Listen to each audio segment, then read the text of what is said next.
Have you ever woken up in the middle of the night with the absolute certainty that something inside your own home has changed? Forget the monsters in the movies. They were created to scare you for 2 hours. True horror is patient. It lives in the sound your floorboards make when you know you're alone. The 5 stories you're about to hear are not entertainment. They are warnings. And the first one begins with a sound we all know. Footsteps in the room above. A college student, Sarah, was living alone for the first time. The first few weeks were quiet. Then she started hearing it. Small noises, a cup shifting in the kitchen, a faint whisper, like static on the edge of hearing. She blamed old pipes, thin walls, anything logical.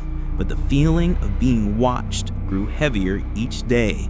One evening, after hearing a distinct shuffle from her bedroom closet, she gathered her courage, threw open the door, and found nothing except for a single, dusty handprint on the inside of the door, as if someone had been holding it shut from within. She ran out of that apartment and never went back, because she finally understood that the most terrifying sound wasn't the noise she heard, but the deliberate silence of someone hiding when they knew she was listening. What if they weren't just hiding in her closet, but in her memory? A teenager named Chloe was babysitting a sleeping infant. The house was dead quiet, almost unnervingly so. To pass the time, she decided to use the voice memo app on her phone to see if it could pick up any strange house sounds. She recorded for 10 minutes. Silence. When she played it back, she heard it. A low, guttural voice, horribly distorted, humming a lullaby. She was about to turn it off in terror when she heard something else on the recording. The baby in the other room, cooing softly along with the demonic tune. The blood drained from her face when she realized the voice on the tape. It was her own. And up to this point, what do you think is really happening? Leave your theory in the comments. An overnight nurse in an old hospital morgue had a routine. But one thing was never routine. Every single night at exactly 3:33 a.m., the temperature alarm for cold storage unit number 7 would go off for 60 seconds. The unit was empty. The logs proved it. He told his supervisor, who dismissed it as an electrical glitch.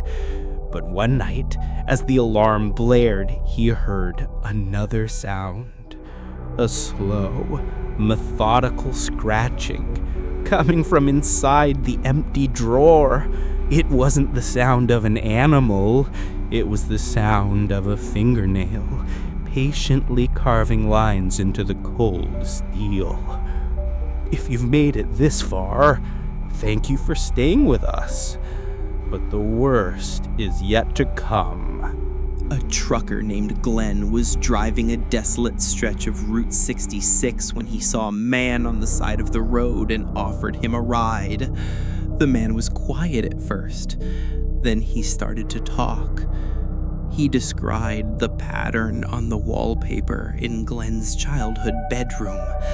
He mentioned the name of the dog Glenn had to bury in his backyard 40 years ago. He spoke of a secret that Glenn had never told a living soul.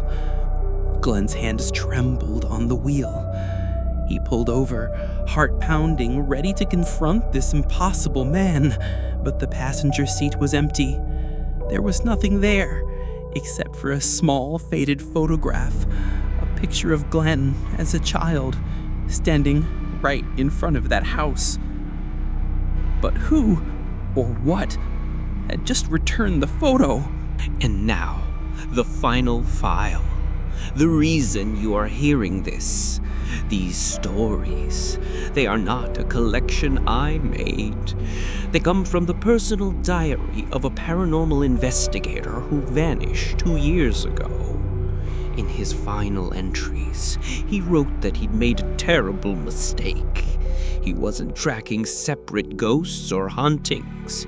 He was tracking the footprints of a single entity, one that feeds on memory and fear, one that is drawn to those who learn about it. His very last written sentence was not in a diary. It was scrawled on the wall of his empty office. It read, "It doesn't have a face, but it knows my name. And now, it knows you've been listening." Which of these truths touched your deepest fear? There are stories that we keep locked away, moments that logic cannot sanitize. If you have one, share it in the comments below. You are not alone. The investigators' files were not complete. Subscribe and turn on notifications so you don't miss the next release. And while you wait, check your locks.